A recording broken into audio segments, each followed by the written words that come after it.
আমাদের সোনারং তরুছায়ার এক যুগ পূর্ণ হলো গত 23শে জুন। আর আগামী 15ই জুলাই আমাদের গীতিকবি গাজী মাজল আনার প্রাঙ্গণের 1 বছর পূর্ণ হবে, যার উদ্বোধন করেছিলেন তার সুযোগ্য কন্যা কণ্ঠশিল্পী দিঠি আনোয়ার। তিনি তার অনুভূতি এই মুহূর্তে ব্যক্ত করবেন এবং আমাদের জন্য তার কোনো যদি পরামর্শ থাকে। আচ্ছা, আমি শুরুতেই অনেক অনেক অভিনন্দন জানাবো সোনারং তরুছায়া এবং এটা যিনি প্রতিষ্ঠা করেছেন কাজী হাসান সাহেব। সর্বোপরি এই সোনারং তরুছায়ার সাথে যারা সম্পৃক্ত আছেন তাদের প্রত্যেকে আমার অভিনন্দন জানাবো। আমার কাছে আসলে এই উদ্যোগটা নিঃসন্দেহে খুব চমৎকার লেগেছে এবং আমার সৌভাগ্য হয়েছিল সেখানে যাওয়ার। আমি দেখেও এসেছি ওদের চমৎকার একটি বাগান আছে, সেখানে ছেলেমেয়েরা বাচ্চারা নানা রকমের গাছ রোপণ করে বিভিন্ন দিবসকে কেন্দ্র করে।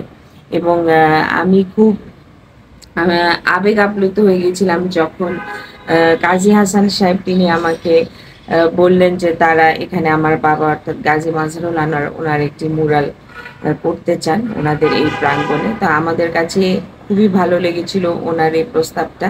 তো আমি এবং আমার পরিবার, আমার মা জোহরা গাজী, আমার ভাই সরফরাজ আনোয়ার উপল এবং আমার ভাবি আশা, আমরা প্রত্যেকে মিলে সেটাকে সাদরে গ্রহণ করি এবং সেই মুরালটি আমরা স্থাপনা করেছিলাম গত বছর 15ই জুলাই সেই সোনারং তরুছায়ার প্রাঙ্গণে।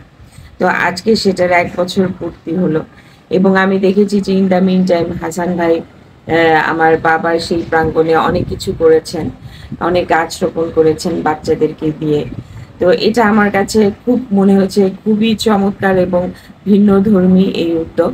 কারণ আসলে গাছ লাগান পরিবেশ বাঁচান আমরা সবসময় বলি, কিন্তু তারপরেও শহর অঞ্চলে দেখা যায় যে গাছ-গাছালি সমস্ত কিছু কেটে হাই রাইজ বিল্ডিং তোলা হচ্ছে। এতে করে অনেক ধরনের অসুবিধার সম্মুখীন আমাদেরকে হতে হচ্ছে আবহাওয়াজনিত কারণে, বিভিন্ন কারণে।